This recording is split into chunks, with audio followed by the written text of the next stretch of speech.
the greater the noise we make about things, the more it gets noticed, and the more compassion and empathy that we can gain from people that are non-Indigenous towards these issues, to say, hey, we are all aware of what's going on. It's really funny, like I was born into the music industry, so both my parents are musicians, and the environment that I grew up in was sex, drugs and rock and roll, basically. Silly question to ask, do you have any albums of like herbs? Next week. Really? My mum's on this album. Yeah, I used to go on tour with them as a kid. Yeah. Yeah. I moved to Australia and I decided that I wanted to do music and be a musician and really focus on honing my instruments and things like that. But what I discovered was, like I was living in Australia, I had a TV show, I was doing pop music and I was writing pop songs and things like that.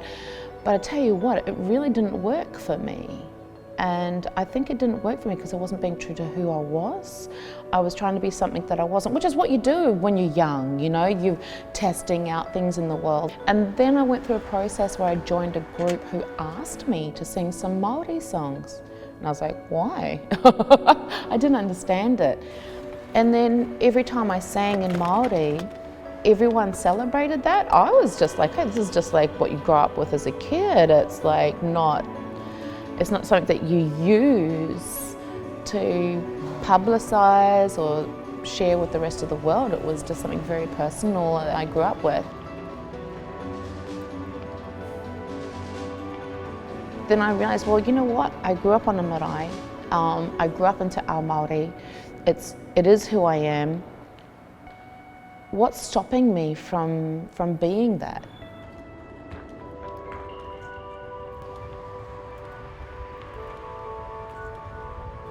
And I guess it's that whole thing about you versus the outside world and the world of, we lived in a colonised world, so it's not normal. So I never thought ever that it would be celebrated. And I tell you what, it took off. It was crazy. I had no idea that is what would happen. So tonight we're having a market, and it's the Matariki market, which is our Māori New Year.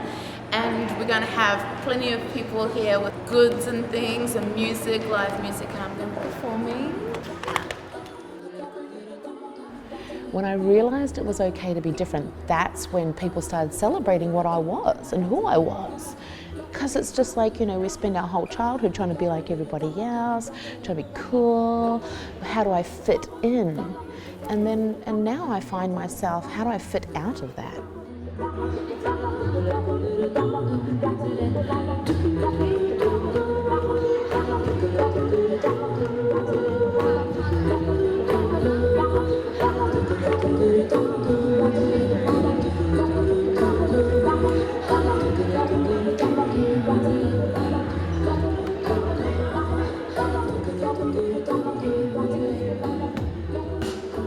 Every human on the planet is Indigenous to somewhere.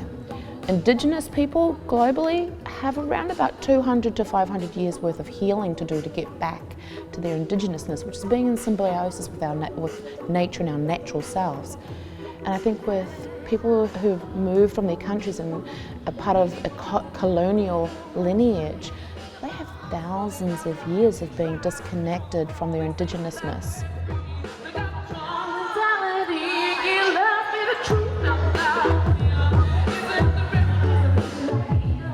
They have thousands of years of being disconnected from their land, and I generally find that there's a need for them to feel connected to their own Indigenous through us. And then in some way I try my hardest to encourage them, hey, go back to your land, go back to your Indigenous ways. What does that look like for you? How does that give you a greater foundation for you to be something in this world,